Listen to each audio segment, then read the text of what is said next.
this is Beth at PTSD Penguin. Welcome back.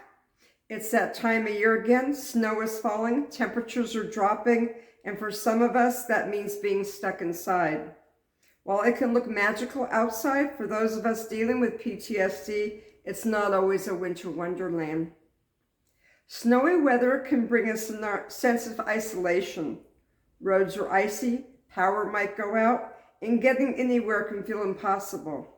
For many of us with PTSD, being stuck in stores can trigger feelings of being trapped, memories of isolation, or even stir up cabin fever. So let's talk about how snowy weather can affect our mental health and what we can do to get through it together. Why snowy weather can be tough on PTSD?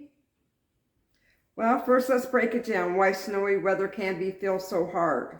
Lack of routine. Snowy days can disrupt your schedule. No errands, no work, being stuck. Triggers. For some, the quiet isolation might remind them of past traumas or periods of being alone. Lack of sunlight. Shorter days, cloudy skies can worsen depression or seasonal affective disorder. 4. Physical discomfort. Feeling cold and unable to leave the house can mimic sensation of helplessness. If you're feeling any of this, let me tell you, you're not alone. And you don't have to be stuck in that headspace.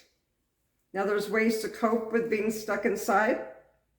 Stick to a routine. Even if you can't leave the house, create structure. Wake up at the same time, make your bed, and plan your day.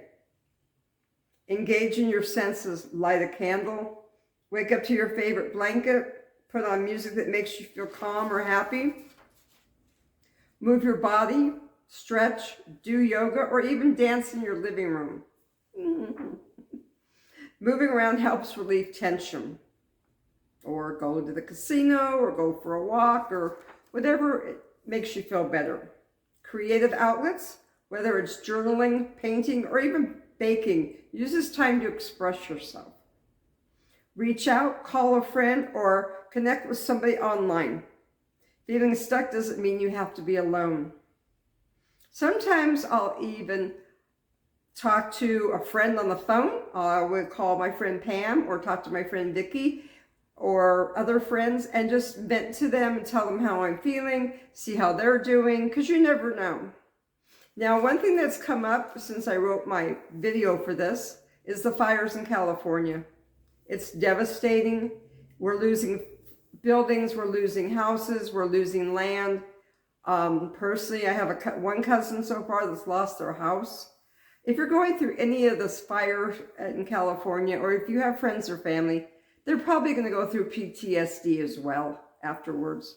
So be there for them. Tell them to watch my videos, tell them to contact you, talk to them, see a therapist, do whatever they need to do to take care of themselves.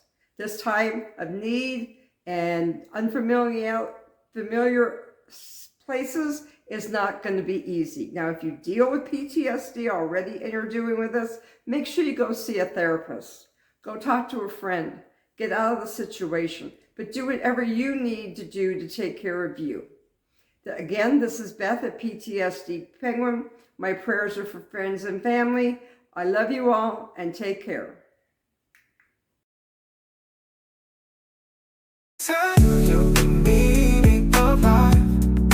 It's about resilience, it's about change, it's about change.